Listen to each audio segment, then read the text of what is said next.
Mpangilio wako ni mpofu sana. Yaani mahali watu wamekaa miaka 10 kama wamepangilia hivyo, wewe unataka kupangua kwa siku moja, hata si kwa siku, kwa masekunde unafaa kucancel kila kitu. Naambia hii pulpit ifai kama hii pulpit. Pastor, hii pulpit unafaa uweke hapa. Watu wote tunakaa hivi. Wengine tunakaa hivi, wengine tunakaa hivi. Yaani wewe hauna utaratibu kabisa. Haleluya. Unaenda nje ya mipaka.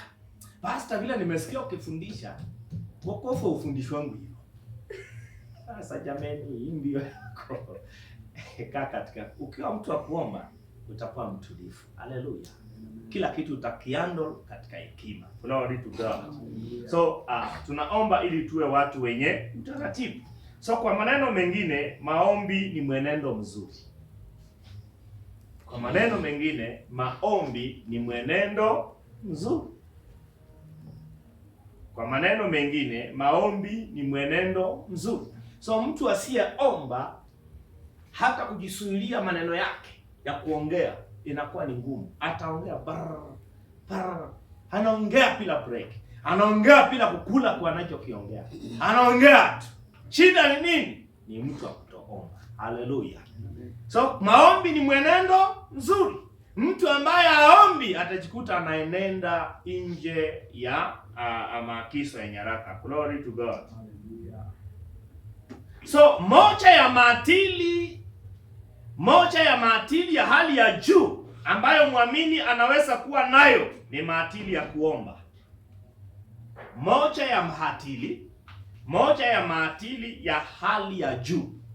Moja ya maadili ya hali ya juu ambayo mwamini anaweza kuwa nayo ni maadili ya kuomba. Moja ya maadili ya hali ya juu ambayo mwamini anaweza kuwa nayo ni maadili ya kuomba. Ni maadili ya kuomba. Unakumbuka mambo ambayo tumeandika hapo nyuma. So utakapokuwa tukiomba, utakuwa ukiomba kwamba Mungu anakuwezesha kutembea katika utaratibu. Haleluya. Mungu anakuwezesha kuwatai walio juu yako. Haleluya. Glory to God. Maana hata hapo kwenye tuko hapa. Kuna watu wako kwa vikundi mbalimbali, si ndio? Hivyo vikundi wana viongozi wao. So inamaanisha kwamba kuna watu ambao still bado wako juu yako. Licha kuwa wewe unaongoza watu kwenye ile eneo na kuna kikundi kingine na wewe upo ndani kwa hiyo kikundi. So kuna yule naye pia anakuongoza. Glory to God. Bwana Yesu asifiwe. So tutakapokuwa tukiomba, tunaomba kwamba neema ya Mungu itusaidie. Neema ya Mungu ituwezeshe kuwastai walio juu yetu. Haleluya. Maana wewe uko juu ya wengine na kuna yule ambaye na yeye yuko juu yako. Unahitaji kumstai. Haleluya. Unahitaji kuenenda katika taratibu. Glory to God. Bwana Yesu asifiwe. So moja ya maadili ya hali ya juu ambayo mwamini anaweza kuwa nayo ni maadili ya kuomba. So kama kiongozi kwenye eneo la maombi, unafaa upunguze. Na inafaa liwe juu zaidi. Kwa sababu wewe ni kielelezo, wewe ni barua ambayo inasomeka na wengine. Haleluya. Verse 14. Ndugu, twawasihi, waonyeni wale wasiokaa kwa utaratibu. Watieni moyo walio dhaifu, watieni nguvu wanyonge, vumilieni na watu wote. So namna gani hawakai kwa utaratibu? Namna gani hawakai kwa utaratibu? Hawafurahi siku zote na hawaombi bila kukoma. Number 14. Ndugu, twawasihi, waonyeni wale wasiokaa kwa utaratibu. Namna gani hawakai kwa utaratibu? Namna gani hawakai kwa utaratibu? Tunakuta kwamba manake hawafurahi siku zote na hawaombi bila kukoma. Hawafurahi siku zote na hawaombi bila kukoma. So mwamini asiyefurahi siku zote, mwamini asiyeomba bila kukoma ni mwamini asiyekaa kwa utaratibu. Glory to God. So hawakai katika utaratibu kwa sababu hawafurahi siku zote na hawaombi bila kukoma. Glory to Jesus. Glory to God. Glory to God. So Wafilipi 4:4 mpaka 6. Wafilipi 4:5 mpaka Wafilipi 4:5 na 6. Mstari wa 4. Furahini katika Bwana siku zote, tena nasema furahi. Na yenye tulisoma ile ya Wathesalonike, kufurahi siku zote kupo. Yeah. Kufurahi siku zote. Sasa imerutiwa tena kwa kanisa gani? Wafilipi. So hii kitu ya kufurahi inaonekana ni akiso. Haleluya. Si vile unapenda. Si atungojewe kufanyiwa mbwembwe ndio siku tekenye hisia waanza kucheka. Furahi. Furahini katika Bwana siku zote, tena nasema furahini. So upole wenu na ujulikane na watu wote. Bwana yu karibu. Msijisumbue kwa neno lolote, bali katika kila neno kwa kusali na kuomba pamoja na kushukuru haja zenu sijulikane na So kwa hiyo unatumia furaha kushughulika na masumbufu. Kwa hiyo unatumia furaha kushughulika na masumbufu.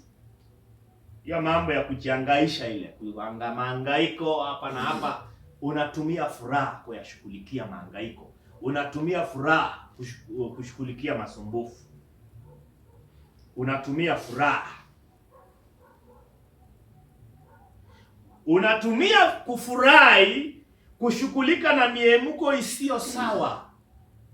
Unatumia kufurahi kushughulika na miemuko isiyo sawa.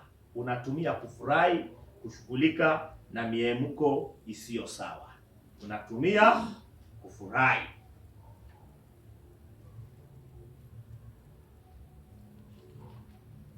So kama muamini, nitafurahi tena nitafurahi kwa sababu hiyo ndiyo njia ya kushughulika na masumbufu. So nahitaji kufurahi.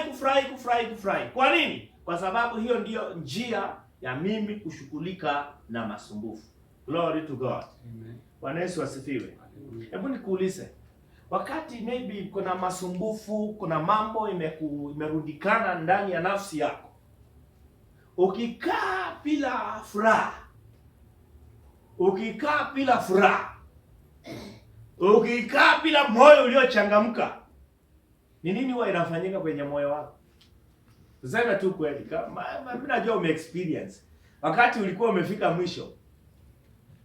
Maki, wakati mshahara ilikuwa inachelewa sana, wakati ulikuwa unakaa ukaruhusu furaha ikaponyoka kidogo, ni nini kilikuwa kinakuchangusha? Hii kasi nitaacha. Kwani hii kasi gani? Alafu unaanza kusikia hivi, je, utamu wa mshikasi ni mshahara. Utamu wa kasi ni mshahara. Hii bana, hii hapa. Hii hata watu wakisikia nimeacha, wakiniuliza nikiwaelezea wataelewa. Unaona, watanielewa. So ukikaa idle, manake wakati moyo wako umekunjamana, wakati moyo wako nisidio, Mungu anamwambia Kaini kwamba kwa nini moyo wako umekunjamana, si ndio? So wakati moyo umekunjamana, wakati hauna furaha, moyo wako hujachangamka katika Bwana, inaonyesha kwamba hasira itainuka. Haleluya. Hasira itainuka. Kiburi, hasira, machafuko, miemuko yako itakuwa juu kwa ajili ya kufanya jambo ambalo ni nje na mpango wa Mungu. Glory to God. So ndio uzuri wa kuruhusu moyo wako kuchangamka mara kwa mara. Moyo wako kuwa na furaha. Haufurahi tu kwa sababu ya kufurahi. Ni nini kitasababisha ufurahi? Moyo wako nafaa uwe unakaa kwenye neno la Mungu. Haleluya. Unaona Mungu kila amefanya. Ndio mambo yamekuwa mengi, mambo yamerundikana. Mambo haijakaa sawa kwenye kazi, kwenye plot, kwenye familia, mambo haijakaa sawa. Lakini naruhusu neno la Mungu lifanye kazi ndani yako. Maana nikiruhusu neno la Mungu lianza kufanya kazi ndani ya moyo wangu, manake neno la Mungu linaniagiza kufurahi. So nini kitasababisha nifurahi? Neno la Bwana. Haleluya. So si kitu ambacho najilazimisha kufanya. Nikiruhusu neno, kufurahi ni kitu ambacho kinakuja. Glory to God. Yaani unaona mahali Mungu amekutoa, mahali Mungu anakupeleka, kile Mungu amefanya ndani yako. Hapo unafika mahali unasema, ugonjwa unafikiria yaani mimi hata kuishi kwangu ni nini? Paulo anasema kuishi kwangu na kufa kwangu tafakari hapa. Sasa nafika mahali unaambia ugonjwa hiyo tu. Nikiishi naishi kwa ajili ya nani? Kristo. Na nikifa kwanza zaidi ni faida, kwa sababu sasa ndio naenda kuwa karibu na Baba. So utanitisha na nini wewe? Ugonjwa hiyo tu. Hata usiharakishe. Harakisha tu. Maana ni faida kwangu. Hallelujah. Glory to God. So furaha kusababisha udharau hali ambazo zinakuwa zimekuzingira. Glory to God. Bwana Yesu asifiwe. Aha.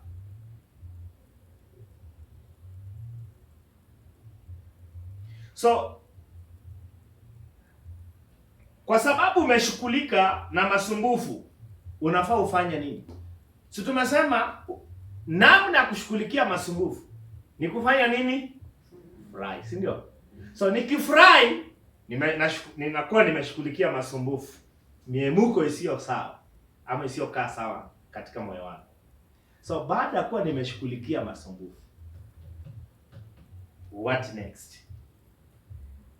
Anasema bali katika kila neno kwa kusali na kuomba pamoja na kushukuru na haja zenu zisijulikane na Mungu. So nikishashughulikia masumbufu, next ni kuomba. Haleluya. Unajua mtu hawezi omba vizuri wakati amejaa masumbufu. Yes. Wakati umejaa masumbufu, si wakati kuomba kwako na struggle. Ndio unakuta afadhali umejifunza kunena kwa lugha. Sasa wale ambao hawezi nena kwa lugha wakati masumbufu na nini, akiomba kwani huwa anaomba nini? Si anaomba masumbufu tu. Maana kila kinakuja kwenye ulimi ni yale masumbufu ambayo imefanya nini? Maana masumbufu inakaa wapi? Nje kwenye nia, si ndio? So nikiomba wakati nimejaa masumbufu, ni nini nitakuwa natoa? Yale masumbufu. Glory to God. So nikishashughulikia masumbufu, ndio wakati mzuri wa kufanya nini? Wa kuomba. Hallelujah. Glory to God. Ndio masumbufu inaweza kukuzuia usipokee wakati umeomba. Glory to God. Ndio sababu niliwafunza kwamba Mungu anamwambia Samueli kwa nini anajitapisha na nini anamwombea Sauli. Anasema sasa no. Wana sasa umechueka kwenye hali kwamba huwezi nisikiza wakati naongea. So nahitaji wachana na sauti. Kuna mtu nimechakua. So nimekuondolea msiko wa sauti. Sasa kaa utulie, kaa na amani. Haleluya. Amen. Kaa na amani. Ni kama tu wala watu ambao sorry to say this. Ni kama wala ambao ni wahubiri na manabii ambao wanajitabia siku zote kama wanamwombea baba apate kiti. Sasa wanajisumbua siku zote wakiombea baba apate kiti. Lakini wakikaa chini wakamuuliza wakasikia Mungu anasema nini? Mioyo yao itakuwa na amani. Hallelujah. Glory to God. So baada kuwa nimeshughulikia masumbufu, nahitaji kuomba sasa. Kusali na kuomba. Anasema pamoja na kushukuru. Na haja zenu zijulikane na Mungu. So andika kwamba kutoa shukurani sio maisha ya maombi. Kutoa shukurani sio maisha ya maombi. Kumbuka anasema bali katika kila neno kwa kusali na kuomba pamoja na kushukuru haja zenu zijulikane na Mungu. So kutoa shukurani sio maisha ya maombi. Kuna watu nao wamejiweka tu kwenye mkaa. Mungu ameshafanya, sasa sisi ni kushukuru. Bwana, hiyo si maombi. Kushukuru si maombi. Hiyo hata. Kuna statement zingine mpaka tufike mahali tukomae tuachane nazo. Nataka kushukuru. Kwanza unashukuru nini? Si ndio? Hiyo ndio swali. Wewe unashukuru nini wewe? So, kutoa shukurani sio maisha ya nini? Ya maombi. Kumbuka Biblia inasema hivi. inasema kwamba inasema nyumba yangu itaitwa ni nyumba ya sala. So katika hiyo nyumba ya sala tunatoa shukurani. So nyumba yangu itakuwa nyumba ya sala. Katika hiyo nyumba tunatoa shukurani. Si kama hiyo statement imekaa sawa. Nasema hivi, kutoa shukurani sio maisha ya maombi. Kuna mahali imenukuliwa kwamba nyumba yangu itaitwa ni nyumba ya sala, ama wakati Yesu alisema kwamba nyumba yangu ni nyumba ya sala.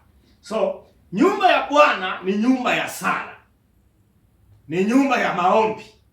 So katika hiyo nyumba tunatoa shukurani. So shukurani sio maisha ya maombi, sio maisha ya maombi. Hivyo shukurani zinaambatana na kuomba, lakini shukurani sio maombi. Shukurani zinaambatana na kuomba, lakini shukurani sio maombi. Maana kuna watu wamejiweka tu mkawa Bwana Mungu amefanya, so leo nataka tu tumshukuru Bwana. Yaani nakwambia, ukisikia mnaongozwa kwa ibada afu unaambiwa mnaelewa Mungu ameshafanya, Mungu ameshatenda, sasa nataka tu tumshukuru Bwana. Alafu atujime eneo na maombi. Wewe unafikiria ametutendea haki? Maana zile shukurani hatukuwa tunaomba. Haleluya. Tunahitaji tu atutenge pia sehemu la kuomba. Glory to God. Wathesalonika kwanza 5:16, furahini siku zote. First Thessalonians chapter 5 verse 6 inasema furahini siku zote. Furahini siku zote. So, ninapojaribiwa kukosa ustahimilifu, nitafurahi siku zote. Yaani wakati unajaribiwa mpaka unakosa ustahimilifu. Wakati unajaribiwa mpaka unakosa ustahimilifu, unahitaji ufurahi siku zote. Nitakuwa na furahi kiasi kwamba kazi ya Kristo ndani yangu ni kamili. Yaani wakati unajaribiwa mpaka unakosa ustahimilifu, nitaingia kwenye eneo la kufurahi. So nitafurahi kiasi kwamba kazi ya Kristo ndani yangu inakuwa halisi, inakuwa ni kamili. So naona kile Kristo amefanya, ninafurahi, ninakaa kwenye moyo wa kuchangamka. Hallelujah, glory to God. Haya, ndio mtu anaweza kuuliza maswali, na kweli hii mambo tunafanyanga. Hiyo ndio sababu ya kujifunza neno. Huwezi kujifunza neno leo na uanze kufanya mambo ya roho kikamilifu. Glory to God. Unaendelea kuivisha moyo wako, nia yako, unailowesha neno la Bwana. Unailowesha katika neno. Nia yako mara kwa mara. So haya mambo itaanza kufanyika sasa. Itaanza kuonekana. Maana sasa hivi unajaribiwa mpaka unakosa ustahimilifu. Halafu mtu ananiambia ni furahi. Na najua wengi tumefail. Si ni kweli? Kuna wakati mambo hayakukaa sawa, ukaropoka. Ukaachilia matusi, ukaachilia maneno. Ukakaa chini baadaye ukasema na kweli niliongea kwa hasira. Kwani hujai kosa ukasema tafadhali nisamehe, niliongea kwa hasira. Kwani uliongea kwa hasira? Sasa uliamua kuenenda mwilini au kuenenda katika roho. So mtu anasema, "Pastor, wewe unataka kuniambia kabisa mambo yamekaa hivi, alafu unakaa unafurahi?" That is why tunajifunza. Hallelujah. Tunaendelea kulowesha nia zetu katika neno la Bwana mpaka nia zetu sifananie kweli iliyo katika roho zetu. Hallelujah. Ile kweli iliyo katika roho zetu ikuje impact nia zetu. Nia zetu na kile kilicho katika roho vikubaliane kiwa kitu kimoja. Hallelujah. Ndio sasa kuna mambo utakuwa unaangalia unasema, nilikuwa nikimsikiliza mwalimu mjana akasema hivi. Kuna watu wakati mwingine wanakuja wakati huwa na solve masuala ya ndoa. Akasema wakati mwingine wakati huwa na solve cases ambazo zinapatikana kwa ndoa. Wengine wanakuja bibi na bwana, unaangalia unajua tu ni Ni utoto. Kile kinawasumbua ni nini? Ni utoto. Maana wakikoma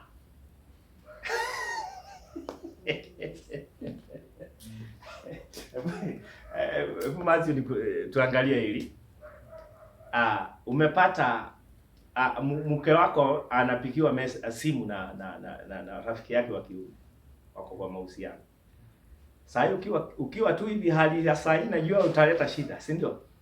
Sasa nataka tuangalie range ambayo sasa umeanza kuseeka. Ama tuseme sasa mmeseeka, acha nitumie hivi, ndio mmekomaa nyinyi wasee. Yaani hata mama akisema leo mimi nitalala hiki chumba, utamwambia wewe lala kwa hiki na mimi nilale kwa hiki, hamna shida. Sasa hiyo hata ukisikia hello itakuuma. Kwa sababu mmeshatoka kule, si ndio? Unaambia wachikase kama wewe bado una nguvu sana. Kama una hizo nguvu fanya nini? Wewe jikase bwana. Mimi meno haimo mdomoni. Sasa wanasema mambo mengine wakati watu wanasuluhisha ni utoto tu kabisa. Mpaka nikasema it's true. Kuna vitu zingine watu wanakombania kwenye ndoa. Wakati watakuja kukoma. Alafu akuja kurewind. Hata kwa sana tulikuwa wajinga kiasi gani. Yaani hii ndio ilikuwa inafanya tuachane. Hii tu ndio ilisababisha karibu tu kabisa hata tukaachana kwa kabisa. Hii. Sasa hiyo utakuwa umekomaa, unaiona kama. So neno la Mungu linafaa tujiloweshe katika neno la Bwana mpaka neno la Mungu liwe uhalisia wetu. Haleluya. Ili sasa kuna mambo kiaona.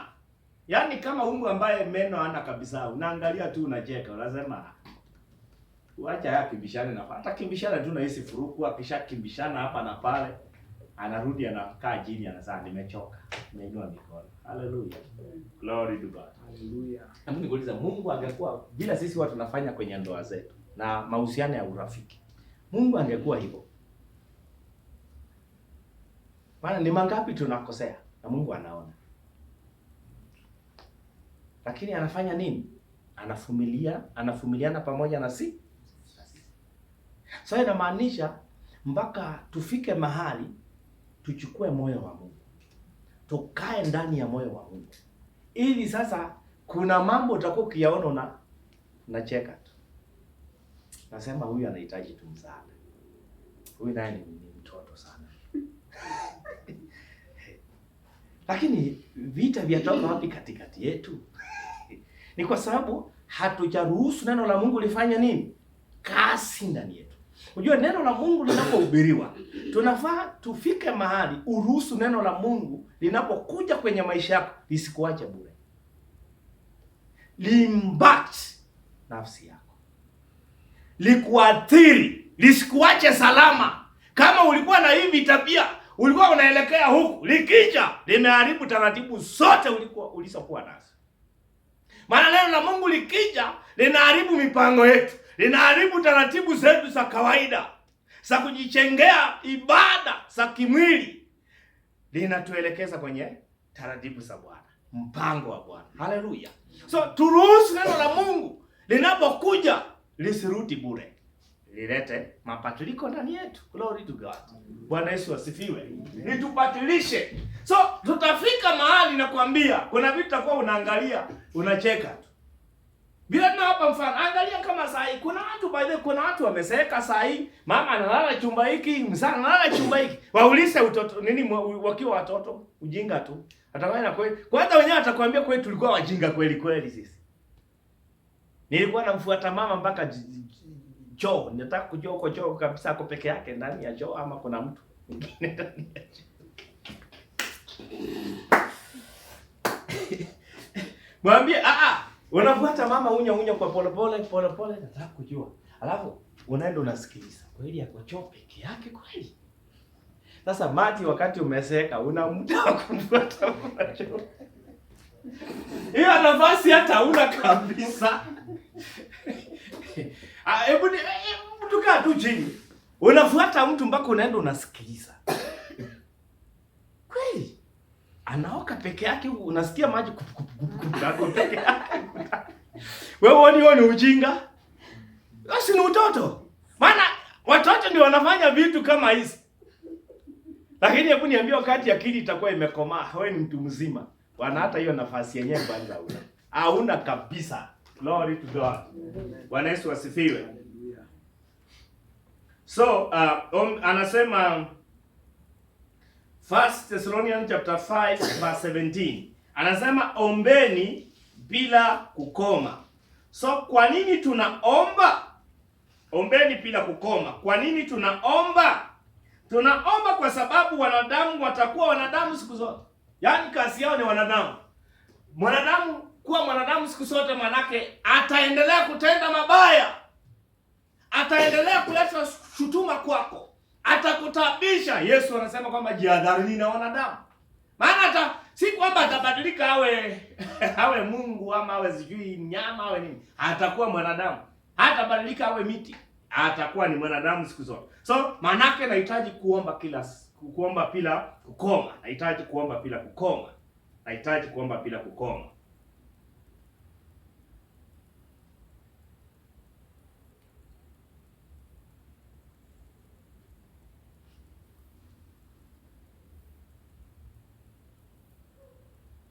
Sasa ndio tuanze kuomba. Elewa kwamba kama mwanadamu ninakuwa na nyakati za kutotambua wale wanaojitaapisha katika neno la Mungu. Kama mwanadamu, hiyo naye tu ni kweli. Kama mwanadamu ninakuwa na nyakati za kutotambua wale wanaojitaapisha katika neno la Mungu. Maana kumbuka Biblia inasema kwamba tuwatambue wale ambao wanajitaabisha katika wanaolepa kwa ajili ya Injili. So kama mwanadamu kuna hizi nyakati. Hata kuniambia ni special. Hata kusema I'm original here, you know, pastor, you know. Chakukuta, ni bila tu chakukuta. Kama mwanadamu kuna hizi nyakati, sikiza. Kuna nyakati ambazo huwezi kuzingatia na kuweka kipaumbele katika mambo ya kiroho. Kuna nyakati ambazo wewe kama mwanadamu hautaweza ama huwezi kuzingatia na kuweka kipaumbele katika mambo ya kiroho. Na pia kumbuka, kuna nyakati ambazo utataka kulipa baya kwa baya. Narudia. Kama mwanadamu, kumbuka vile nimesema, kama mwanadamu nitakuwa na nyakati za kutotambua wale wanaojitapisha katika neno la Mungu. Na ndio kuna kufurahi na kuna kuomba bila kukoma. Furahi siku zote, kuomba bila kukoma. Sasa ndio sababu mwandishi anajua, maana kuna nyakati ambazo hautatambua. Sitakukuta siku moja ambazo hautatambua wanaolepa kwa ajili ya neno, wanaolepa kwa ajili yako. So nina nyakati ambazo siwezi kuzingatia na kuweka kipaumbele katika mambo ya kiroho. Na pia kuna nyakati nina nyakati ambazo ninataka kulipa baya kwa baya. Haya mambo utakutana nayo katika safari, maana hujatoka duniani. Haleluya. Unajua wakati mwingine unaweza kusema unajua mimi bwana. Ni kama moja nikuulize. Wakati wale ambao tuko hapa kwenye ndoa. Wakati sitakaro mambo inakuwa iko kwa ndoa. Hata mtu ona mnalishana, mnatembea vizuri, mkienda sokoni, hata kupelekana choo mnapelekana, mnaenda kuokeshana. Mtu akikwambia ketaumana upatilike, uanze kumuita huyo. Uanze kumuita umbwa wewe. Unaanza kumuita huyu mtu.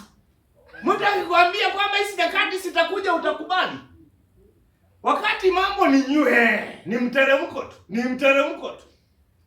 Wewe unazaa uko London bwana. Mtu akikwambia unajua kuna nyakati sitakuja, huyu mume wako huyu, utakuja kumuita umbwa. Utakuja kumuita mtu. Wale ambao utakwambia wale ambao watakuweko pale wakisolve case watakwambia hapana, mwite mume wako maana mmesana. Na wewe utakuja kuambia siwezi, huyu ni mtu tu. Kwani umjui? Nakwambia huyu ni mtu. So kuna umuhimu wa kuomba bila kukoma. Maana nyakati zipo. Sisi ni wanadamu. Haleluya. Mati. Unajua sasa unaweza kusema kwamba pastor wewe ni baba yangu, mimi ninakwambia nimefika. Nyakati zipo. Unasema hata kama ni baba, you are too much. Too much. Kwani kwa nini? Kwani ndio mwisho wa maisha? Mimi nimeendanga sangu wewe. Wewe baki huko. Sasa utakuta unaongea maneno mpaka unasema, yaani mtu akikuuliza wewe ndio. Kwani ni wangapi wamesifia mababa zao wa kiroho, wakawasifia, lakini kikiumana? Kuna nyakati. Ndio umuhimu wa kufanya nini? Omba bila. So kuna hizo nyakati mtu anataka kulipa baya kwa baya. Haleluya. Mtu amekuletea unataka tu mlipishe. Sasa ni kwa sababu muamini ni mwanadamu.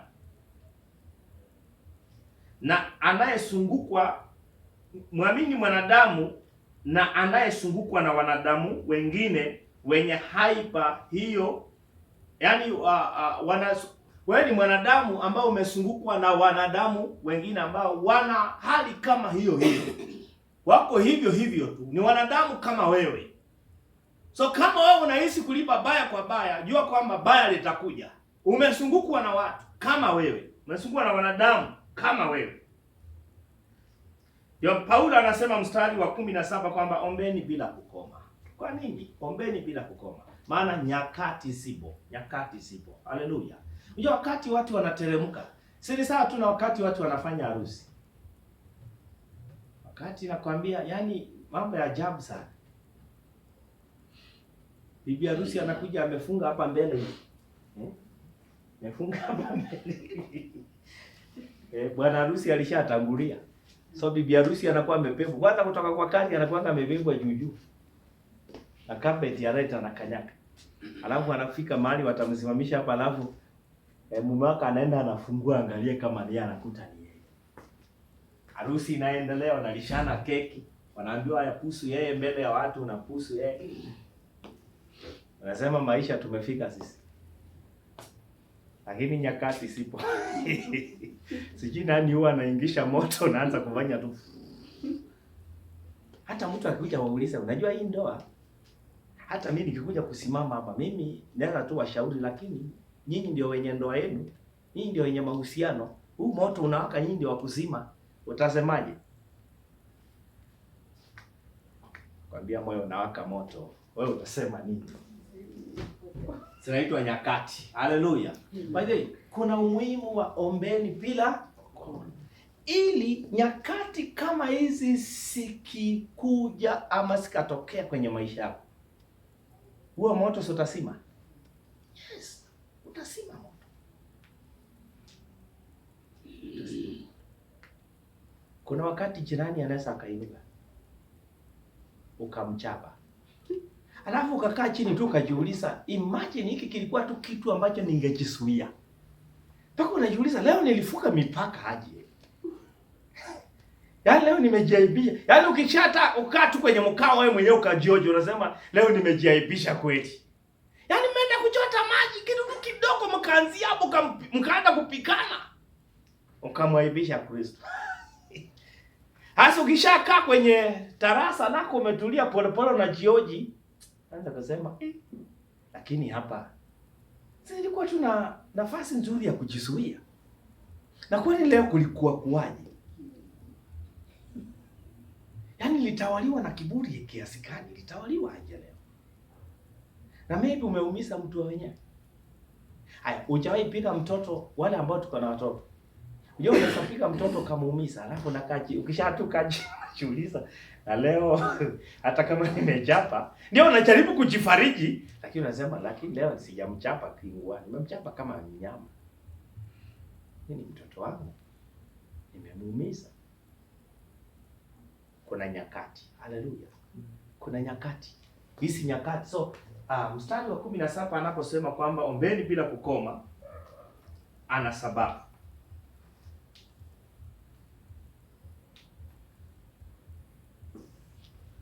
Kunakuwa na sababu. Anasema hivyo kwa sababu anajua kuna nyakati nzito. Sisi kama wanadamu kuna nyakati nzito. Hebu chukulia nyakati za Yakobo. Yakobo kalepa 7 years. Unataka rais. 7 years. Alafu jamaa kufanyia kitendo kama hicho. Mati. 7 years. Nataka Rachel. Alafu naletewa Lea usiku. Unaamka na Lea.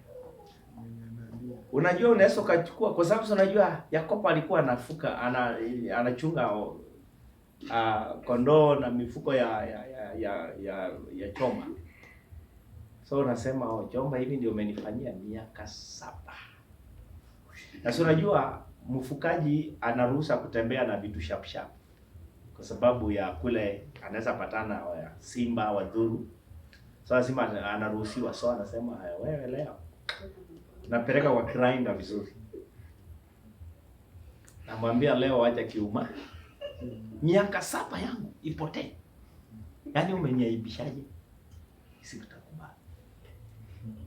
Tutapatania mbele leo. Nenda unamchinja hapa. Unamwekea lapa ni msumeno kabisa life. Kwamba huyu acha niondokee mara moja ina history. Glory to God. So kuna nyakati nzito katika maisha yetu. So mwandishi anaposema ombeni bila kukoma. Kumbukeni mama ambaye nimewaambia mmeandika kuwastai na kuwatambua mambo kama yale. Haya mambo yanaweza kufanyika kwenye kanisa la mahali ukiwa pale. Na ukajikuta maybe chukulia mfano wewe ndio imefanyika kwako juu. So utafanyaje? So ukiwa mtu wa kuomba bila kukoma na kufurahi siku zote, ni rahisi sana kuepukana. So unajua watu wanaweza zingisiwa kwamba umefanya kitu fulani na hujafanya. Glory to God. Haya majina yaliwekwa hapo karibu na M-Pesa hiyo majina. Kuna siku moja ilikuwa ileta shida. Sasa kama unaweza kuta tu jina limeandikwa jina lako hapa, alafu likuletee shida. Kwani shida yako ni nini? Kwa hivyo usiende tu kwa mwenye ameandika muuliza, naona umeniweka hapa, hebu unifafanulie. Simple tu, si kweli? Nifafanulie tu, naona hata mimi umeniweka hapa. Alafu nikwambia mimi nilikuwa nafikiria hivi na hivi. So ulikaaje ndio kaona kwamba nina fit mahali hapa. Si kweli? Lakini sasa kwa sababu ya kutoomba, yaani jambo ndogo linaweza leta kitu kikubwa. Yaani kitu ambacho tu tungesuluhisha tu once. Kinakuwa kinakuleta mkokoro mkubwa. Mpaka mtu anafunjika moyo, mtu anatoka hata kanisani anaenda. Kitu tu kidogo. Shida ni nini? Haombi bila, yaani yeye haombi. Kumbuka Yesu anasema ombeni ili msije mkaingia kwenye majaribu. So kiongozi, sisi kama viongozi tunahitaji kutii. Tuwe watu wa kuomba. Fanya maisha yako ya binafsi kuwa maisha yako ya binafsi iwe ni maisha ya maombi. Tengeneza ratiba zako. Wakati ambapo kuna vikundi vya maombi, patikana pale kwa ajili ya kuomba. Haleluya. Utaona mambo mengi, nyakati mbalimbali zitakuja. Hizi nyakati utakuwa unapita. Maana hakuna siku mtu utateremka tu mteremko unakuwa na mwisho, si ndio? Kuna wakati unateremka, itafika mahali kuna mlima. Kuna milima ingine si sharp, unateremka lakini ni kama mlima lakini si sharp. Na hata unapasua tu. Na kuna wakati utafika kuna mlima very sharp, mlima unajaribu kuangalia juu, unasema huko leo kweli nitafika. Sasa hiyo kuna mambo imekukapa hapo. Inategemea maamuzi yako. Inategemea umejifunza vipi neno la Bwana. Inategemea unaombaje bila kukoma. Unafurahi siku zote. Kama haya mambo unafei, basi ndio unakuta kwamba kwenye huo mteremko unaweza kukuta umefanya maamuzi nje ya neno la Bwana. Glory to God. Glory to God. Tunaendelea hivyo hivyo. Kama last nataka tusimame ili tupate muda wa kuomba. Tutakuwa tukiendelea pole pole. Na katika kuomba ukitoa pale utaiweka kwa moto kidogo. Katika kuomba, kumbuka Yakobo aliomba usiku kuja. Na wakati nafikiri ni Opatia ama ni nabii upi ambaye ametafsiri kila ambacho Yakobo alifanya usiku. Hosea. Anaonyesha kwamba wakati Yakobo alikuwa anaomba, ile emotion yake ilirekodiwa.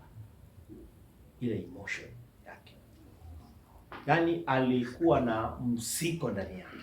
Alikuwa na msiko. Kulikuwa na msukumo, kulikuwa kuna waka moto ndani yake. So, unajua mtu ambaye ana usongo ndani yake, ana msiko fulani, unawaka moto kwa ajili ya jambo fulani. Wewe siomba maombi ya kawaida, si ni kweli? Unaomba hisia zako. Ndio unaona Yesu ameapply aje kile Yakobo alifanya. Tunamwona anaomba mpaka hisia zake zinapatilika, mwili wake, jasho ambalo linatoka ni sawa na damu. Haleluya. So kuna wakati Yesu anaomba kwa sauti ndogo, kuna wakati ilikuwa inabidi ana shout, anapasa sauti, anaomba. So Yakobo alikuwa anaomba akikaakaa kifudifudi, anaomba akilia machozi. Hiyo ndio tunaona Yesu anafanya. Haleluya. Aliomba. So kuomba ukitoa machozi ni ibada kwa Bwana. Yale machozi ni ibada. Haleluya. Haulii machozi kwa sababu ya shida. Unatoa machozi kwa sababu ya ule mzigo uliopepa. Haleluya. Ule usongo, ule moto unaowaka ndani yako. Mfano, nimechoka kuona kanisa hivi. Nataka hivi. Yaani unaomba, nataka kuona haya. Ninataka kuona hii fanyike. So unakuwa na ule msiko. Unaomba kweli kweli. Unaomba kwa kushout. Hallelujah. Mungu anaonekana. Glory to God. Bwana Yesu asifiwe. So mpaka kwenye tumejifunza, nataka ukiomba mambo haya yaombe. Hallelujah. Kwamba Mungu anakuwezesha. Na Mungu anawezesha na wengine. Hallelujah. Anawawezesha pia kufanya the same. Waamini wawatambue walio juu yao. Hallelujah. Maana kuna mambo hayataonekana kwenye kanisa mpaka tumeomba. Kuna mambo hatutayaona mpaka tumefanya nini? Tumeomba. Na si tu kuomba, ni kuomba kwa bidii. Hallelujah. Ombi ya mwenye haki akiomba kwa bidii. Ni kama mfano, tuseme kwamba kuna kiangazi. Ama tuseme kwamba mvua inanyesha mingi ya mafuriko. Alafu, unajua Mungu, moyo wa Mungu umepepa watu, si ndio? Mungu moyo wake umepepa watu. Ama Mungu moyo wake ni watu. Si miti wala wanyama, ni watu. So, chukulia kwamba mafuriko inaua. Tuko kwenye msimu ule ule. Alafu unaangalia unasema sitaendelea kuona wanadamu akiangamia namna hii kama wanyama. Sitapenda kuona. So unaenda unajitenga mahali. So unaomba kwa msiko. Unaomba kwamba mafuriko lazima ustop. Haleluya. Ni sawa na Elia. Wewe unafikiria Elia, ukiangalia vile inaandikwa ni kama tu Elia alienda akasema kwamba nasimamisha mawingu nikasimama tu. Haya wakati wa kusema mvua inyesha, kaenda mvua sasa na kuamuru kanyeshe, ikaanza kunyesha. Ukisikia inasema jamaa aliomba, inaonyesha haikuwa mchezo. Haleluya. Haikuwa rahisi. Kunawezekana alikuwa anaomba mvua isinyeshe, lakini anaona mawingu ndio inafanya hivi, inaanza kutondoka mvua. Anaona sitakata tamaa mpaka utanyesha. So anaomba, kesho unanyesha tu. Anaomba leo kunanyesha. Kesho nyingine kunanyesha. Hakukata tamaa. Haleluya. So mbinu ile ile aliyotumia kufunga mvua isinyeshe miaka 3.5. Wewe unafikiria miaka 3.5 akaenda tu akasema nyesheni sasa? No. Mbinu ile ile ndio alirudi naye kwa makoti. Wewe unafikiria naomba mpaka anasema lendo angalie kama angalau kuna dalili. Anaambiwa bado. Hakukata tamaa, alikuwa akiendelea kuomba. Anaomba. Hata uchungulia maji. Maji anaenda anaangalia. Mchungaji, kuna mambo jua inakukadishanga tamaa. Kaza mchungaji, sasa ndio hata hakuna dalili kabisa pastor. Na pastor kati tamaa. Sema kwa jina la Yesu. Anaola prako. Seki ni bahara pa. Unaona? Bila nimeomba na hisi kama kuna nguvu za Mungu. Hebu enda uangalie. Pastor. Yaani sasa ndio kuko pluka pisa kila mahali. Yaani kwanza jua lenye liko nje. Yaani unataka ukatishwe tamaa, lakini unasema I will pray until I see matokeo yako. Haleluya. So nitaomba. Nija kwa jamaa anakuja anakuambia pastor, mimi nafikiria pastor umeomba vya kutosha. Hata wewe ukiangalia hii mambo ni kama tuache tu kwa leo. Acha tu tuache hii mambo. Acha tu tukae na maisha hii. Pastor, no. Ili hasa mpaka tutaomba tu. Mimi najua mvua itanyesha. So mazingira inakuambia hakuna mvua. Lakini wewe unasema mimi kila ninajua kutanyesha. So na wewe ulali. Si ati unasema kutanyesha alafu unaenda unapiga usingizi unangorota. No! Unaenda mahali usiku. Maji wameniambia pastor nakwambia sasa ndio hata ile ya mvua ilitoweka kabisa, hakuna tangu ulianza kuomba. Ni kama ndio ulifukuza mvua. Okay, sawa. Naenda usiku na misilani. Napiga makoti. Naomba usiku wote. Namwambia maji, mapema, hebu enda tena uangalie. Alafu anaanza kwa ni kama kuna dalili sasa imeanza kuonekana. Hallelujah. Glory to God. Hallelujah. So, tunapoenda kuomba maombi ya kwanza, maana uko na nguvu sasa. Nataka uombe. Nataka uombe kwa namna ambayo si ya kawaida. Hallelujah.